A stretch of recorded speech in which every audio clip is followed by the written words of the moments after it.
Hello, everybody. Welcome to Transformation Wednesday here at your group, Transformation Through Acquisition Driven Instruction.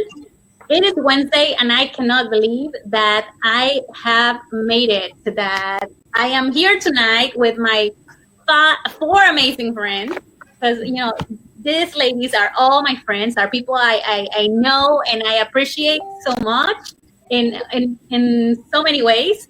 So I'm really excited that they're here. So I see that people are beginning to log in. So I see Rebecca. Hola, Rebecca.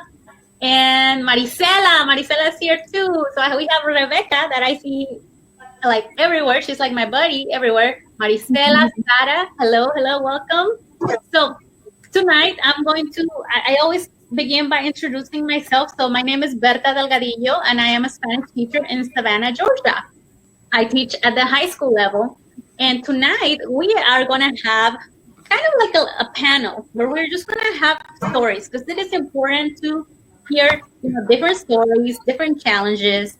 And when we are talking about classroom challenges, or when we're talking about practices or activities or anything that has to do with our teaching, it's just important to hear different perspectives and different voices. So I have asked my friends to be here tonight, and they all each are going to tell you about their journey as they transition to integrating comprehensible input in the classroom. So I want to kind of, before I give it to them, for them to introduce themselves and tell you how or what made them transition into integrating more comprehensible input in the classroom.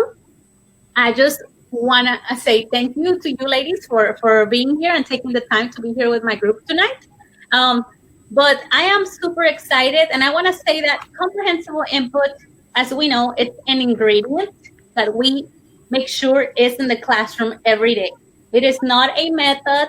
It is not a strategy. It's an ingredient.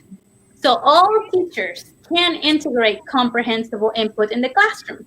In fact, making language comprehensible is one of ACTFL's core practices. So it is amazing how much it changed my life when I started being more intentional with integrating comprehensible input in my class. It totally gave me, honestly, I don't want to be like, oh, you're exaggerating, but it really gave me a boost and life. My class came to life when I started teaching with intentionality and CI in the classroom. So I'm really excited to have this conversation tonight with my friends, also because when you guys join this group, I often ask people to answer questions, and you don't have to answer the questions, but when you answer the questions and you tell me what you need, a lot of people said that they were transitioning to CI, or they wanted to know more about the transition to CI. So that's why I knocked on some doors and I told my friends, could you please come to the group so we can have a conversation about this? And I don't want it to be just Berta Delgadillo's story. So I'm going to, turn it over to them. So all of you ladies, if you could please introduce yourselves. I'm going to let Joanna go first, but if you could introduce yourself, tell us where you teach, what you teach, and also like what level, and what made you transition to using and integrating comprehensible input in the classroom. Joanna, we'll start with you. Hello. Hi, Berta. Thanks for the invitation. And my name is Joanna Ruiz. I teach in Gaston, South Carolina, in middle school. I'm teaching Spanish for 7th and 8th grade. I'm from Venezuela, by the way. My motivation was definitely my students. So when I started teaching here in the U.S., I've been teaching in Venezuela, but then when I got to the U.S. and I was here, I was struggling with behavior students, and they were like, I don't want to take Spanish. They were rejecting Spanish. So I was thinking that I wasn't like in the wrong path. So I decided to read, to search, to know what is CI about. And definitely my students, they were my motivation. Yeah. Absolutely. I think we all can relate with those behavior issues. And that definitely takes us to a breaking point when we start reading more and how do I do this? I need to keep my sanity. And Any sometimes solution to those breaking points, we just stumble across great things. So, Angela, can you tell us about your transition? Thank you. Hi again, Berta. Thank you so much for inviting me. I'm Angela Williams, and I teach Spanish in Savannah, Georgia. I teach at a K-8 school, and this year I just have 7th grade, and I get to see them every day. And my kind of journey into CI started back in 2011. I went to a TPRS conference in St. Louis, and back then it was just TPRS. Like, I didn't know any other methods. I didn't know any other pathways as far as giving my students comprehensible input, but I knew that just the textbook approach was not working. And so once I kind of stumbled onto TPRS and I failed, I went back to the textbook, but I knew it wasn't what I needed to do. And so in 2016, after doing a lot more research, that's when I just fully committed to comprehensible input, and it has been such a game changer in my classroom. I love it. Yeah, and I have seen videos of Angela, and in fact, I have presented with Angela, and I know that she absolutely loves it, and her students absolutely love her as well. So thank you so much, Angela. Thank you so much, Joanna. Evie, I'm going to turn it over to you. Hi, Berta. Hi, everyone here in the panel. Well, my name is Evie Jimenez.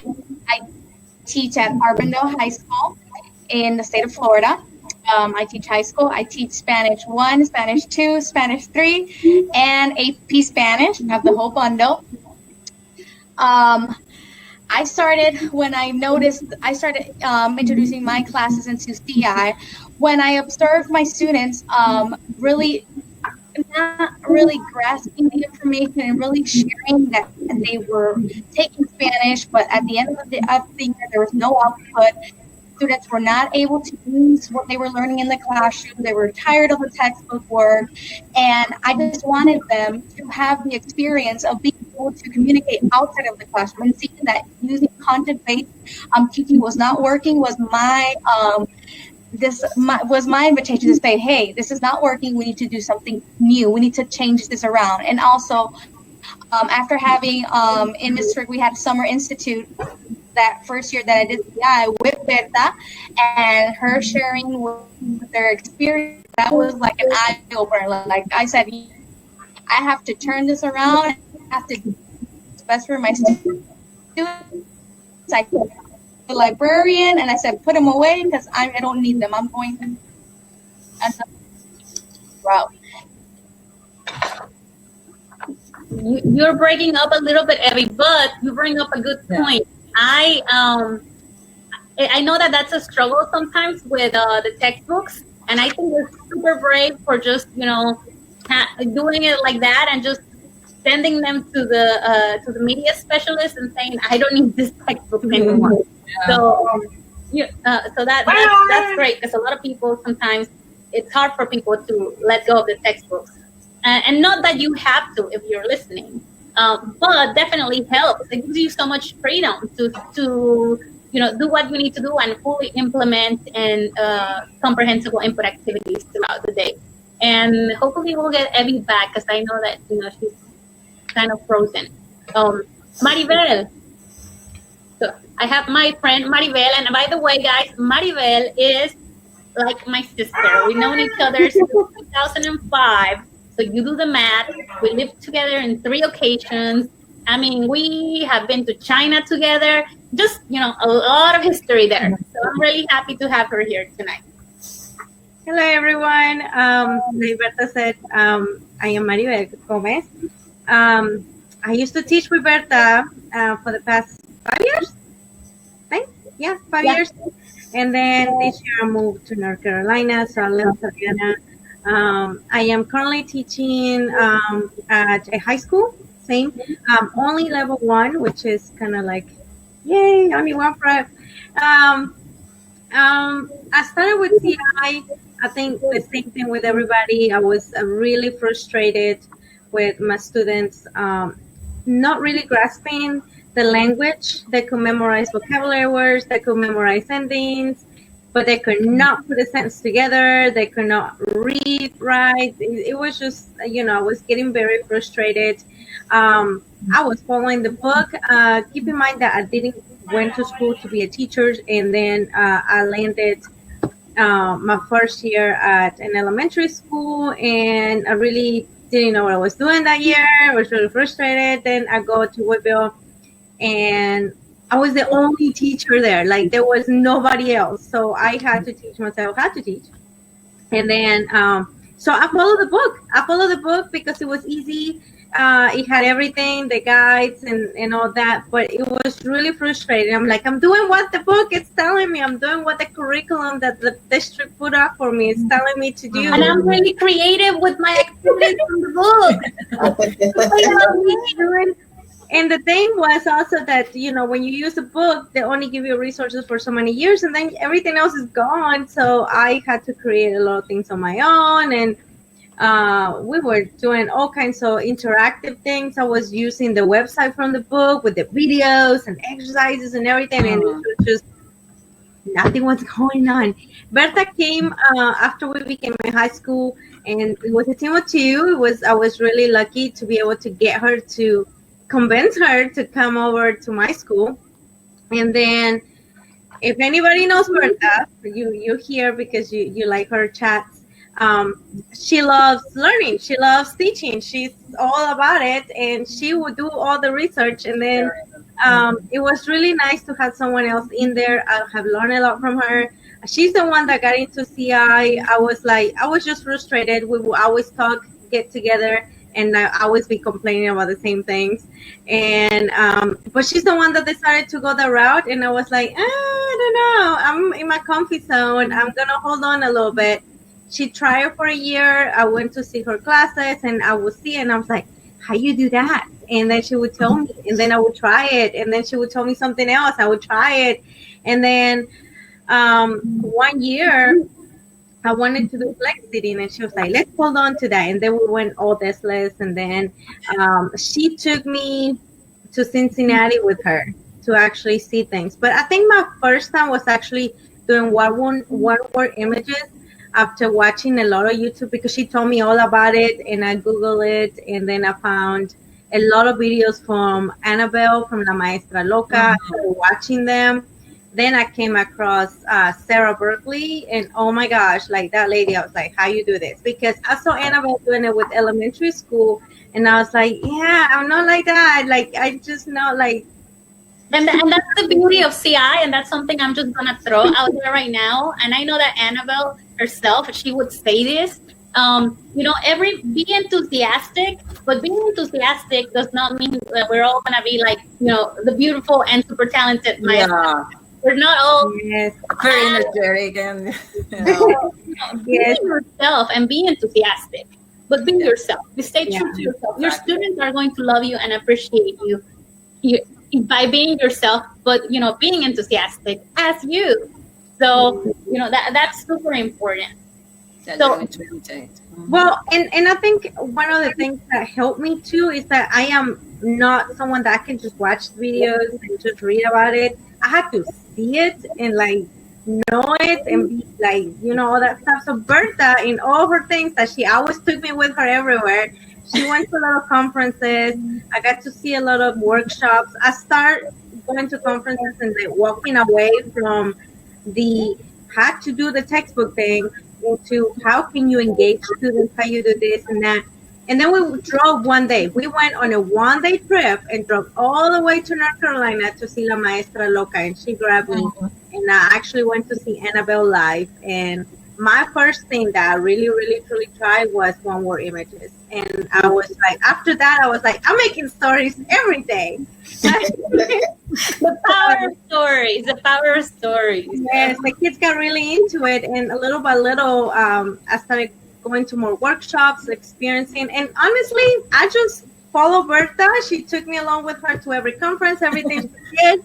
And then next thing you know, I'm reading novels, and she introduced me to Fluency Matters.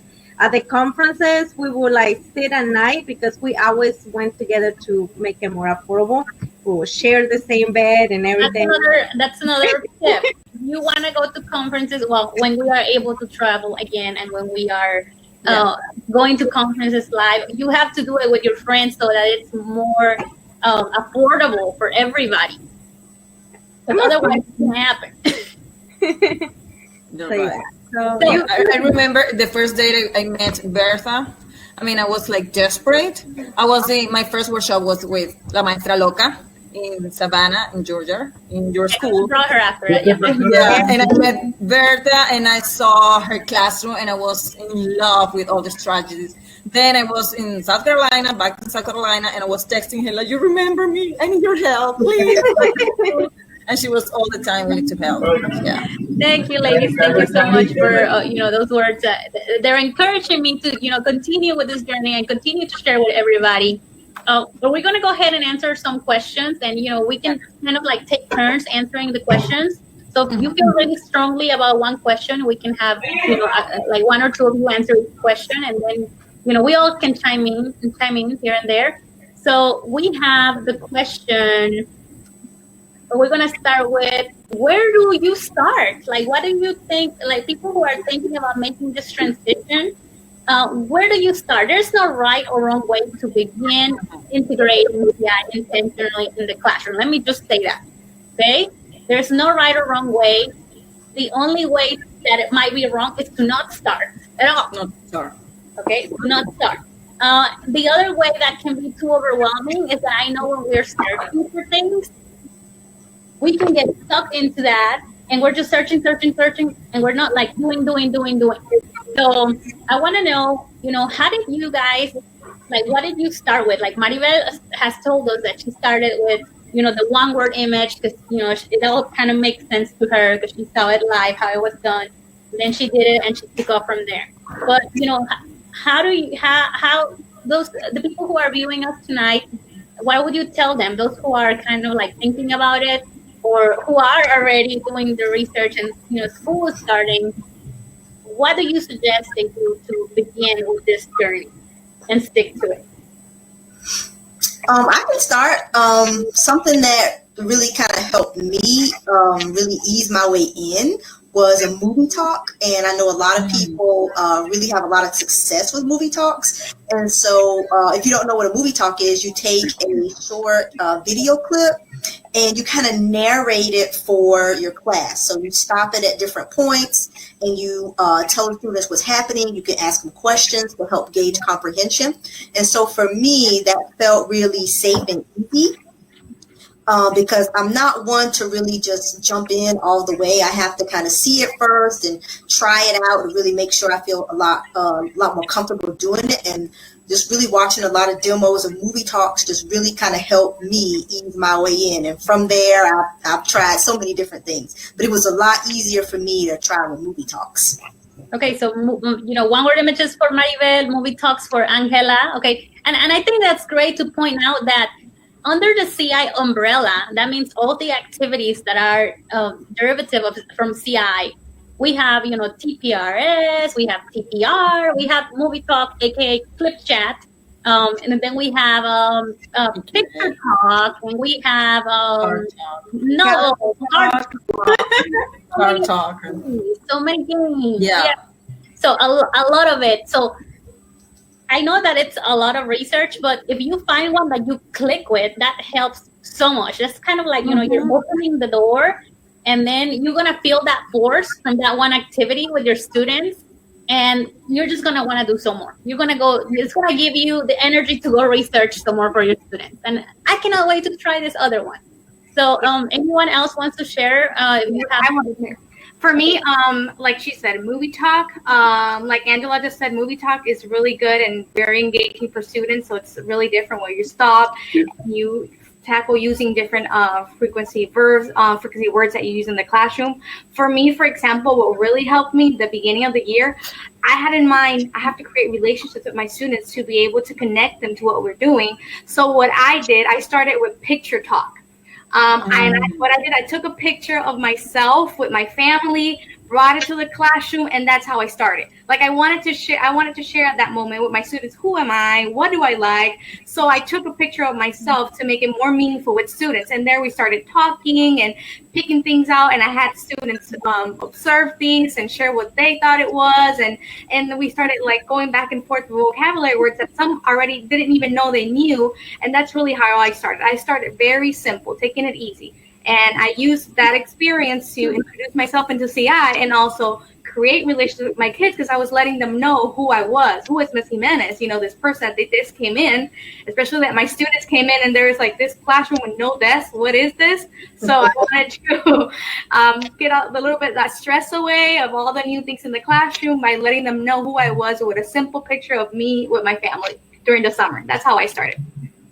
I want to add that the first things that I did was to take all the books from my classroom and to give it to the administrator and said, like, those beautiful books, but sorry, I'm not going to use it. So I just started like I remember the first activity I did was the storytelling. I was reading La Ratita Presumida, which is a very famous story in Spanish, and I knew it by heart. So I started like, I'm going to try this. So I started reading and making all the sound from the animals, and the students were so engaged. They say, okay, this is the way to go. So my first activity was a story, the TPRS. Was it a story with TPRS? Okay, awesome. Yeah. So we all had different strategies that we found, and we used to connect with the students. And, you know, like I said, there is no right or wrong way to do it. So we have a comment that says, start by throwing the textbook. So that is the deal. That is ideal. And that's that role, but we understand also that not everybody has that, not the ability, not the freedom to do that, because some teachers in some districts, they may they may not, you know, sometimes they may not throw away their. They have to follow specific guidelines, and they have to work with the other teachers. If you have a district that is, you know, like asking you to do something to the T, you have to make sure that you are following the textbook. I have a solution for those teachers. Just put it away, hide them. Don't tell them you threw them away. Hide them. Yeah. Don't tell them. Do your thing. Okay, so great. Those are all great ways. Again, find one strategy that works for you or that is appealing for you, and you don't have to go research all of them. Just find one that is appealing to you and stick to it and try it. And get really good at that one. And when you start gaining more confidence, you can add another one. So that's, you know, one good practice to kind of get started. We have another comment about the book that is very true. You can still teach with the book. This is from Mariuxi. In the book, but using a more natural approach. And that is very true. Yeah. You can look through your book, and I know that Leppert, who, you know, she's a great teacher, but she's very good at adapting her textbook. So you can go through, she suggests that you look through the book and you select the activities that you think you can work with. Or, you know, some books might have images that you can do picture talk with. Or select the vocabulary that you must teach from the book, and then, you know, create stories with that. So there are ways to go around it. We have a lot of really good discussions going on here. So we have, when we started the book, says Rebecca, I gave the students the vocabulary list, but then did my own. That's the way. And we have Stephanie, who takes textbook 2 years in a 2 years now. And then we have Rosemary. I put the books on the bottom shelf, but we don't use them. They make us I guess in the room. Okay. So again, for me and, you know, Maribel, when we were in the classroom, it was easy because our admin just kind of gave us freedom to do what we need to. But I understand and I acknowledge that some people might not have that freedom. However, you know, there are ways to do it, and there are many successful teachers who integrate CI every day. Is a big part of what they do. It's the core of what they do, actually, and they're still able to teach well. So, I found that for the teacher that really needs the structure, because a lot of teachers sometimes think, oh, I can't do a comprehensible input because I just need that structure. Let me tell you, I am not the super structured teacher, okay? Believe it or not. So I can leave without structure. That's okay with me. However, if you must have that structure, my suggestion is that you consider looking into novels, because novels are kind of like little books that you can get, and you can get the novel guide, and now you have structure, because the novel guides tell you and spell out for you how to teach each novel. So there are teachers who teach based off novels. There's no right or wrong way to teach a novel, but the students are still getting a lot of CI, and that's probably what I'm going to be bringing one of these nights on Facebook Live, which is novels. So Pablo, we have a comment after district spent 800,000 in textbook adoption in 2015. We decided to throw the books away, and we have no regret. Yes, that's it. That's the way. And not only that, it's not that I am anti-textbook per se. Well, I am, but okay, textbooks are so expensive. I mean, look at that. They're so expensive. They are outdated very quickly. So the pictures and the people who are in the culture are no longer in the culture in 5 years. That's not what people are talking about anymore. So they're outdated so quickly. They don't, when you're talking about communication, which is what we do in the classroom, and we're talking about natural communication, we want to make sure this communication is about our students. Like we build relationships through our subject. That's pretty amazing. No other subject does that. So, we build communication through our students as our students. The book doesn't allow us to do that. The book is asking, okay, Marcos tells Maria, pretend you're Marcos and Maria, and then you have this exchange. There's no personalization on this textbook. So, and these are all powerful ways to deliver CI through personalization. So we're going to go on to the next question. And ladies, the question is, we already kind of addressed that one. Is it possible to use CI on a textbook? Totally possible. Okay. How do you explain CI to others, like administration or colleagues who may kind of like, no, that's not for me, or who are just holding on to a super traditional approach? How do you explain that how do you deal with that? How have you dealt with that? I'm going to start. For example, it's not really hard because even our colleagues that administer have experiences taking Spanish or any more language for many years, and then seeing that they can't really produce a language outside of what they did in the classroom if they did something.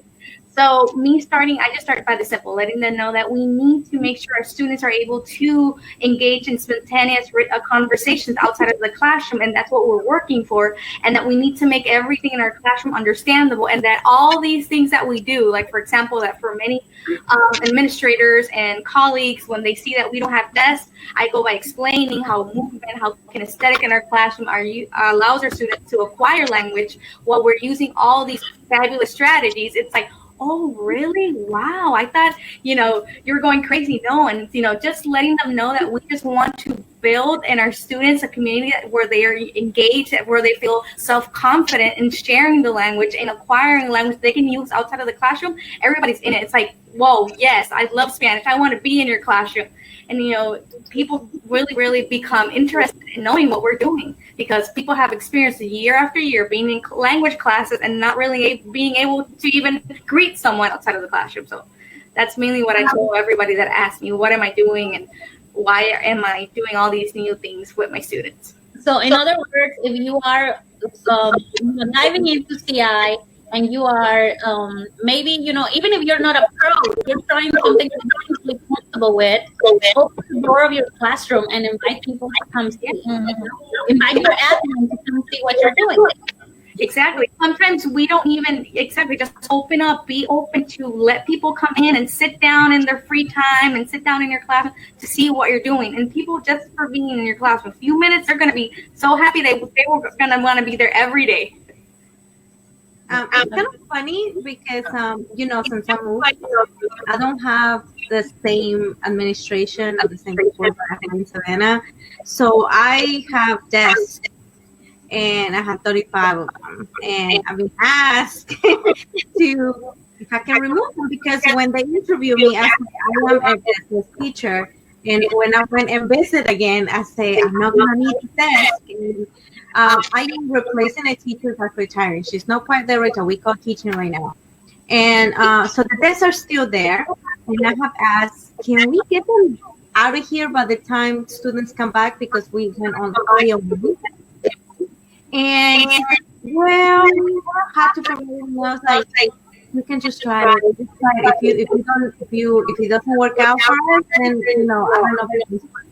Just please let me try it. So it's like I'm starting all over again, because we do have textbooks. We have realidades, which is like plus older, maybe as old as I am. I don't know.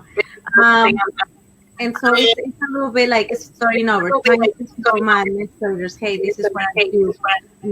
I am bound to a curriculum that they want me to follow. It's like I have spent almost a week lining up what I do to fit their curriculum. So let's just, I said, let me just try my way. And since I've been teaching this week with my other teacher, she's like, I always wanted to try a lot of things, and she just told me that today. But since I'm retiring, I'm just gonna, why?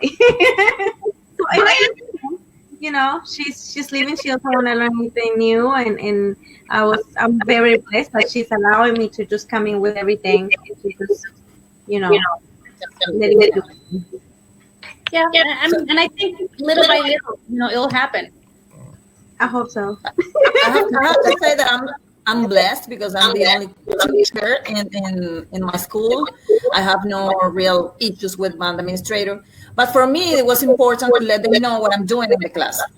So what I usually do is to invite them to the class, like the first week, and then like after 1 or 2 months, I invite them again to the class, so they can see, like all the difference. And what I do is just let the results speak for themselves. I think that's the best way. Yeah, and I can agree too with what everybody's saying. Just really opening, your classroom door and letting your colleagues in administration just really see what the students are capable of. Even if it's, you having a conversation in the class, you asking them questions and the students responding in the target language. It's really big. That's what they want the students to see. And I remember in one of my classes last year, I had a sub for the special ed paraprofessional. She was in England, and she was participating with the kids and the activity. And when she left, she said, "Wow, I've never experienced a language class like this." And that made me feel really good, because I'd never met her before. That was the first time in my class.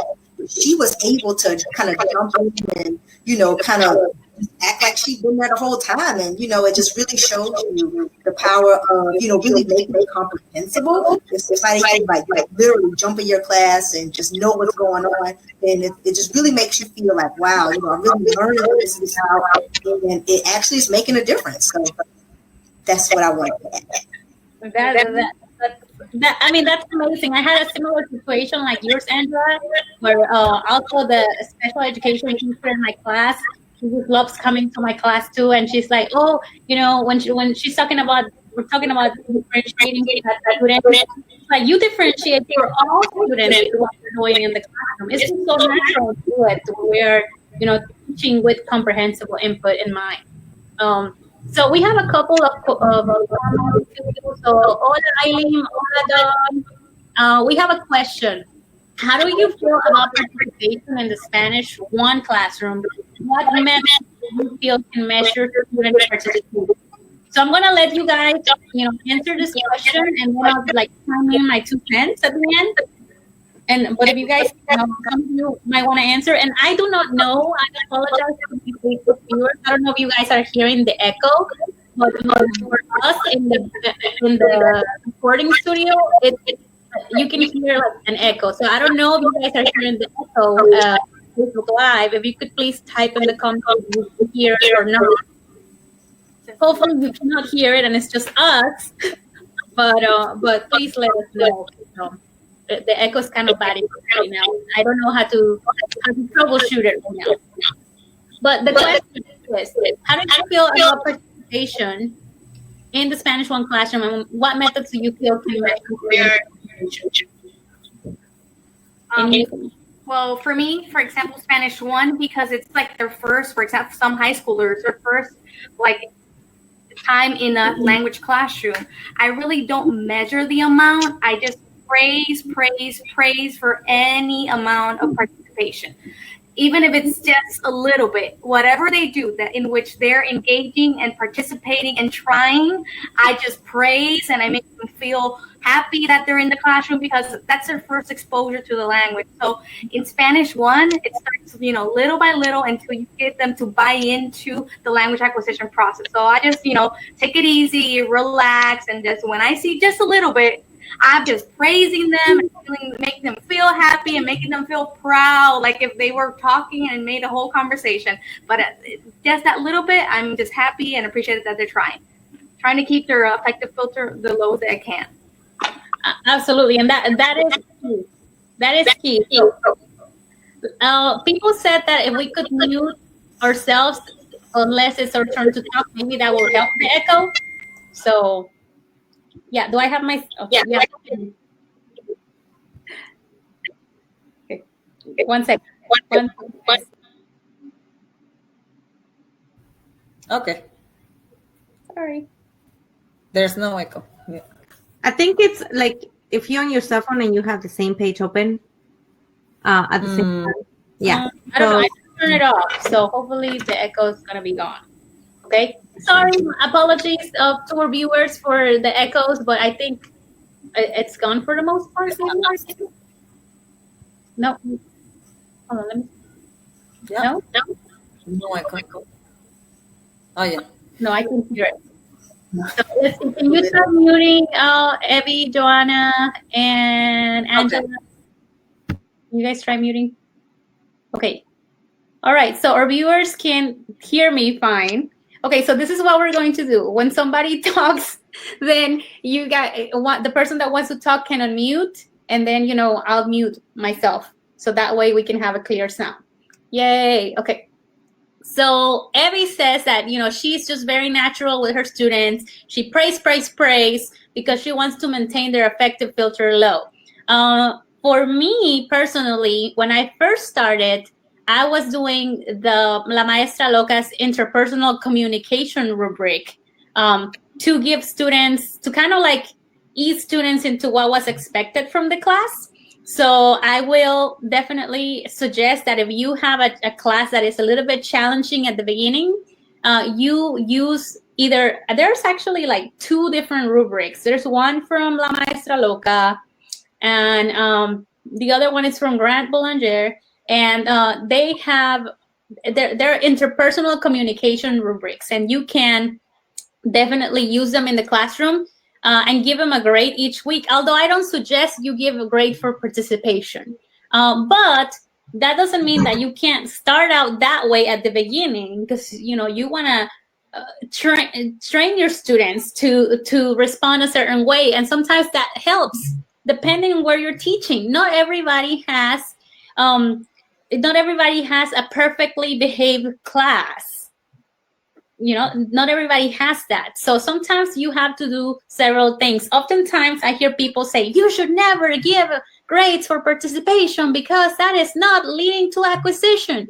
Well, I do not know your struggle. You might be really struggling and the kids only respond to grades. And yes, I believe in, changing their mindset and motivating them. I've been there. But sometimes if you need to give a grade for participation for a couple of weeks to get your students to wake up and, understand what the class should feel like and how everybody should function, then do so. And then you can take it away. And then, do it for about 4 weeks and then take that away. Don't continue to give grades for participation.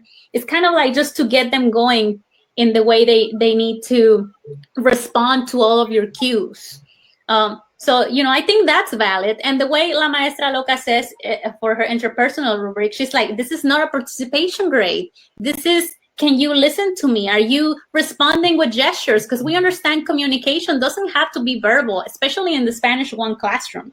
So if you're doing brain breaks and you're asking the kids to, put their hands behind their head or whatever, that's communication.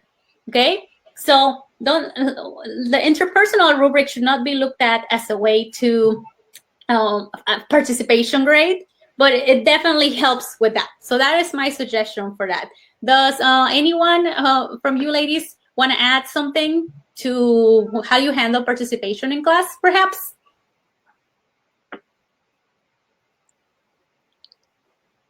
So you can unmute if you want to add something. I just want to say that I totally agree with you. Participation can be measured in different ways. It is not only speaking, but gestures, the thumbs up, or raise your hand, or anything that the students can do in the classroom.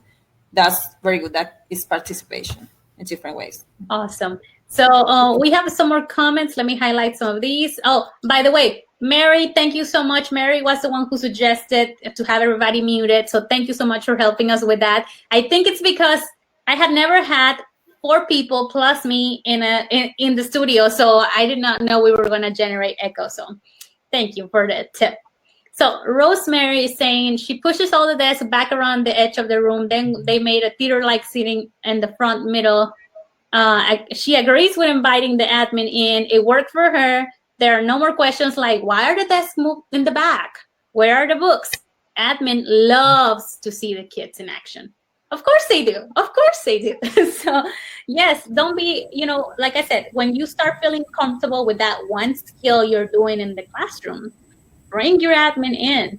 Or, even if you are like, hey, I'm trying this new activity and it's based, talk to your admin about what you have read. They love to hear about, how informed you're staying with what you're doing, especially if you can cite some examples of research. It doesn't have to be fancy, okay? But it definitely gives you a lot more credibility as an effective educator, which is everybody has those ratings that we need to fulfill each year.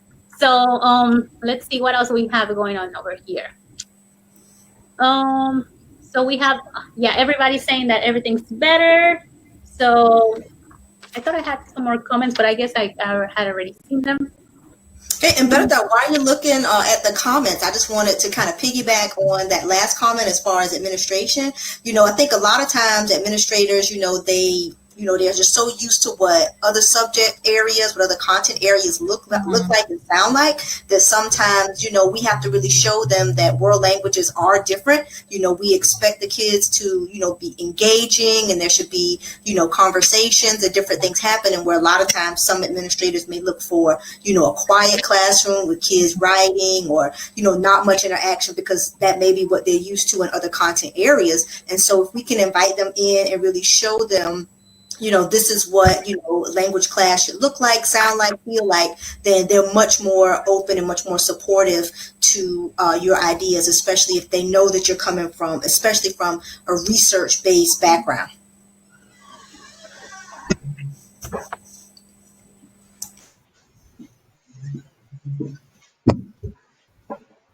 Now I forgot to unmute myself. So I was saying that I think that, those are really great points that Angela is bringing up. So, at the end of the day, like we have all echoed, just, bring the admin in, whether it's to watch you shine or whether it's to give you feedback. That's what they're there for, to help us grow. That's what they're there for. Part of it. Okay. So we have another question. Here's the question I was missing. How are your districts responding to the CI movement? Oh, that's such an interesting question, especially in this conversation. We have Angela and Maribel and myself. We are on one district, so we'll tell you all about it. But before we tell you about it, Joanna or Evie maybe wants to comment on that. Well, what can I say about my district? Well, in my district, Hope County here in Florida, we are blessed with a curriculum specialist, Pablo Martinez, that he's so resourceful and has, he's with us in all this process, encouraging us, sharing information with us, helping us out with our administrators to let them know, all this movement, it is rigorous. We are following the standards, but we also are promoting the language. So I'm blessed in my district. So I invite everybody to come to Polk County if you want to teach world languages, because you are not going to regret it. We are blessed with our curriculum specialists, with our administrators, and they're all on boat with us with everything that we're doing. So we're blessed on that side. Yeah, I think it definitely helps to have your specialist with, supporting you. Echo again. Echo, okay. Yeah. Joanna, you want to say something? Yeah, well, as I said before, I'm so blessed. Also, in my district, I am only one teacher in my school, so they really don't have like problems with them as long as the students are enjoying the classes, and all the classes are very good. So I have really no problem with that. No. No. I can always do it.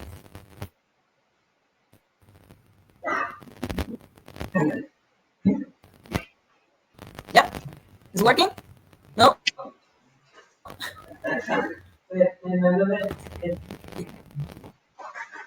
Yeah. Can you say something so Let we me can check. see if it's Okay. Yeah, no, we can hear you. Let We me can hear check you. here. Yeah, now it's good. Okay. Okay, so you were saying, Better? I'm sorry. Yeah, much better. So you can get, we kind of lost you when you started talking. So if you can go ahead and repeat what you said again, please. Well, sorry, I said that I'm so blessed in my district in Lexington 4 here in Gaston, South Carolina. I am the only one teacher in my school, so I don't struggle with administrators and the district. They agree with my work and what I'm doing, as long as the students enjoy the class, the Spanish class. They are most definitely happy. They're happy to see you doing what you're doing in your classes, and that's great. I mean, especially because you're a department of one in middle school, so that's also helpful to you. And you don't have issues with the high school or the elementary. They're supportive of what you do. Yeah. I mean, they have their own strategies. They're working in their own method. We don't have problems with that. Yeah. But I know that's not the reality for everybody. Yeah. I know that. Yeah, I mean, and that's always important to say, and that is something I always like to shine in here, because that's what I said. Come to the Facebook Lives and take what works for you. Not everything is gonna work for everybody, because my students look different from even like Evie's students or Maribel's students. They're so different. So that's why it's important to kind of like listen and just select the activities that you think might work in your class. Or for example, the whole thing with participation points. There are some schools that don't need any of that, not even to start establishing and norming the class. They just don't. In my particular school, I need to have that at the beginning, not at this point anymore, but at one point I did. So and then you just take it away. So definitely it's different for all schools. So I'll go ahead and get us started with Angela and Maribel about our district. So in our district, in 2016 to be exact, that's what, 5 years ago? 4 years ago? Okay, so not that long ago, guys. Okay, so I'm just like, it's just shocking to think about it. There was only about 3 CI teachers on our district, 3, and we are a district with over 150 world language teachers. So in our district, there's about 150 world language teachers. So what I'm trying to say is, out of those hundreds of teachers, 100 plus teachers, only 3 were CI. So what happened? We did not even know that we were CI. I went to a conference. I drove up to Atlanta, and I realized that there was a middle school teacher in that conference from my school, and we both look at each other and we're like, what are you doing here? So and then we started talking and we started connecting that day. And I don't even know if Sarah's still in the group and watching the live right now, but she was at the beginning. But yes, we were just kind of like, what are you doing here? And then we started talking and we totally hit it up. And she's like, oh, Angela Williams, she's in middle school and this other middle school, and she's also doing some CI in her class. We should get together and start talking. Well, guess what? 3 teachers got together. That was Angela, Sarah Downey, my friend, that I met at the conference, and myself. And here we are, 4 or 5 years later, and I'm not going to tell you that like, oh my God, my district's filled with CI teachers everywhere, because there are a lot of teachers that are still resistant and that they're just comfortable with the textbook because the textbook is comfortable. But we have, I want to say we have close to 30 teachers in the district now who are integrating comprehensible input. And we have brought, in the last 2 years, we brought obviously La Maestra Loca, we brought Mike Tito, we brought Stephen Krashen last year into my district. So it's amazing because we're bringing all these people, and all the training that goes on is very comprehensible input oriented. And we just have amazing administration. Thanks to Mark Linsky, that's we have right here a comment, and that is our amazing district specialist as well. We are absolutely, just like Evie says about Pablo, which he is amazing. I met Pablo, but also our district specialist is also, just so supportive, and that just makes a world of a difference in our district, because we can get more creative as teachers. If I bring an idea to my, whether it's my admin principal or my admin specialist, it's just like, go with it, and make those connections. So for us, it's been a steady growth. Of course, we would like to see even further growth with people trying this more and more and more. Not because necessarily because it's a movement. I don't see it so much as a movement, but I think it's because it's the best for the students. It's the best for the students. You can see how they fall in love with your classes. And most of my students, when they leave the class, they will leave notes like, I never had a teacher like you. I never had Spanish being taught in a way like you do. I want to, and ever since we started integrating CI more in our school, when Maribel was still in my school, we started noticing that after CI, the number of students who went after high school graduation and continued learning Spanish on their own totally increased. Every year I have more students who are contemplating Spanish as a minor in college. And it's all because, they feel like they're capable of acquiring the language, which is what, CI, comprehensible input in the classroom, has the power to do. Actually acquire the language, because as we know, there is a difference between learning the language, which is your traditional teaching approach, and acquiring the language, which is what Evie was saying, being able to function outside and beyond for real world purposes. So I know I said a lot, but if Angela or Maribel want to add something, we were addressing the question about how does our district handle it. Yeah, and just thinking about what Berta said as far as, 2016, it was only just a very small handful of us kind of, on our own paths, and then we kind of found each other and connected. And just to see, how many teachers have actually come on board. And even last summer, it was a small group of us that went to IFLT together. And so it was so fun, to kind of have a little Savannah Chatham little cohort there. And, just to really see even then, how they're bringing it back to different teachers in their building and how they're getting other teachers excited about it. And so, it seems like every time we have a big world language meeting, which, we have them every few months, there's always a few extra kind of adding on. They're in the group, and, it's just really fun to just, kind of see them come on board and, really start on the CI journey, and then they're affecting other teachers. And that's been a lot of fun. Absolutely. I mean, you never know the difference it's going to make. And like I said, a lot of people feel like the book is their safety net, or they're just very comfortable with it. And I'm not saying that in a way like to criticize it, but once you figure out what works with just one CI type of activity, and post activities, like Angela was saying with the movie talk, or like Maribel was saying with her one-word image.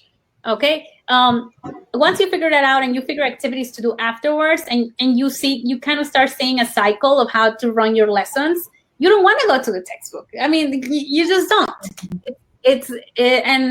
And I just find the transformation is incredible. That's one of the reasons why I named this group Transformation Through Acquisition Driven Instruction, because I found that ever since I stumbled upon comprehensible input, I've been transformed not only by the strategies and the activities that come from CI, and just like reading more about it.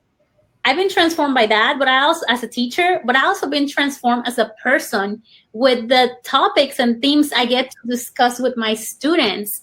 And I am being transformed by that, and my students are being transformed by those themes and topics. Because there have been times where I teach a novel that, okay, yeah, sure, I'm from Mexico, but I don't want to just teach about Mexico in my classroom. So maybe I'm going to pick a novel that it takes place in another country, about another story that I know nothing about, or a part of history that I'm not very familiar with.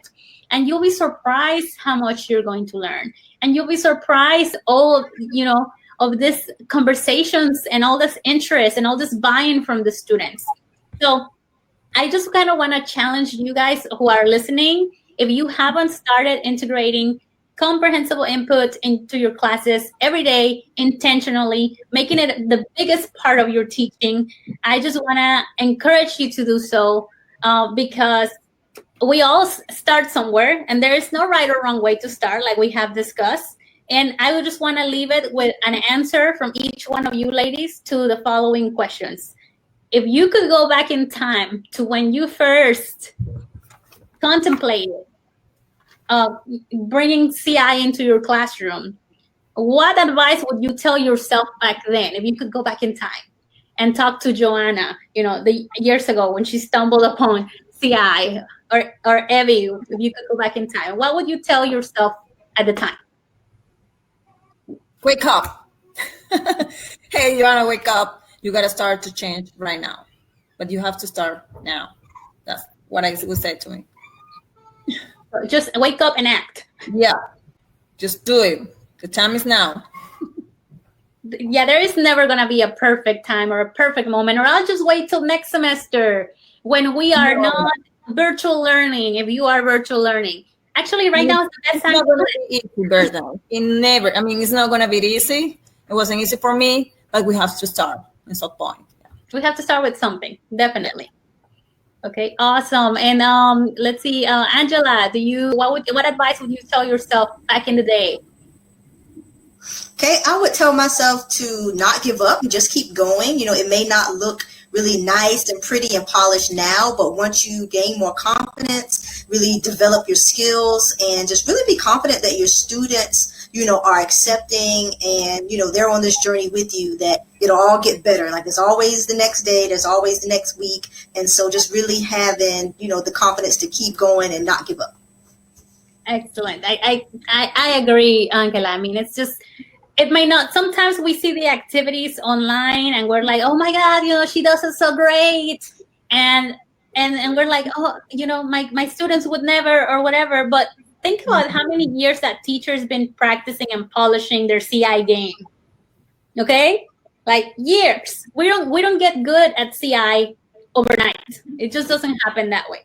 So it takes a lot of time, and it takes a lot of practice. Every day, coming back and being honest with your students and telling your students. I always tell my students, they even make fun of me. They already know that when I go to a conference, when I get back, we're going to try something new. They already know. They're like, okay, what's new now? So, but most definitely, everything that you try sometimes might not work out, like Angela said at the beginning, but that doesn't mean we're going to give up on it. So, Maribel, do you have some advice for your old self? Goodness. I think if it doesn't work, try something else. I know that not everything is for everybody. I was a lot hesitant in a lot of things, But once I got comfortable with something, I went on, like you said, pick one thing, get really good at it, and then pick something else. And then if that doesn't work, try something. CI has tons of things. And I think for me, it was not to be afraid to try something new. And if it doesn't work, try something else. But I was told when I first started being a teacher that it's never too late to start over again, even if it's in the middle of a semester, in the middle of a year, in the middle of the day. It didn't work with one class, start over with the next one. I was always told that. And I think that's one of those things that, if it doesn't work, it's never too late to start something new again. Start from fresh, and do it for you. And do it for solid advice. Definitely. I needed a reminder of that one. It's start in the middle of the day. That one specifically. Not because I had a bad day or anything, but most definitely. Sometimes, we think like, oh, I'm thinking like last semester before COVID, and I had a rough day, because trust me, I have my rough days from time to time. But if I had a rough day with one class, or a challenging time with one class, start over with the next one, because sometimes we carry those emotions to the next class, and that's not very healthy. So thank you for that reminder, Maribel. And Evie, what advice do you have for your self back in the day when you started with this? Wow, I can say first, I would tell myself, wow, where was this before? What was I thinking back then when I was stuck to that textbook? And second of all, I would just tell myself it's okay. You are going to be human. You're going to be learning with your students, and just enjoy the process. At the beginning, we're so stressed. We want everything so perfect that sometimes we forget of enjoying that process with our students. So now I would look back and tell myself, enjoy every time, laugh how many times you have to when your students make mistakes, when your students make mistakes, and it's just a learning process, little by little. I've been doing this for 2 years, and I'm still learning, and I'm still growing with my students. And every time I'm in the classroom with them, while they're learning something, I'm learning something new that I can do. So it's just a learning process. Educators, we're lifelong learners, and that's something we need to have in mind always. We're never going to stop learning, and we're never going to be perfect, but we're working towards that perfection little by little, step by step. It's just baby steps. And that's also the beautiful part of being an educator, is that our learning never stops. We continue to reinvent ourselves as educators. And I think that's beautiful. I mean, it just gives me the chills in a good way, just thinking about it, that you have to get excited when you're thinking about what kind of teacher is Joanna going to be 5 years down the road? What about, what kind of impact Angela's going to be making as she grows more and continues to grow more? I think that's, it's a privilege to be able to think about it that way in the long term. And we're just blessed to be in this profession, although it's difficult at this time. No doubt about that. Absolutely no doubt about that. But we are definitely super blessed because we get to interact with other students. We get to build relationships like no other. And, we get to give the gift of a language, or get them started on it, and give them the tools to continue and take it, throughout their lives. And not many people can say they have all those gifts within their profession. So, let's look at the positives and continue learning on, and continue with growing in our CI journey. So with that, we're going to go ahead and close. I have some questions. I am going to be putting some activities later on. We have a question about example of a CI remote activity. And then if we had to choose 5 rules to include in your syllabus, what would they be? So I'm going to put some links. If you are in my emailing list, and if you're not, head to profesoradelgadillo.com and get on that list. Because yesterday I shared my syllabus with everybody who was on my list. And let me tell you, I was pretty proud of it. I stole some ideas from Maribel because, she's amazingly creative with design. I stole some ideas from another teacher on Twitter that he said, feel free to use this.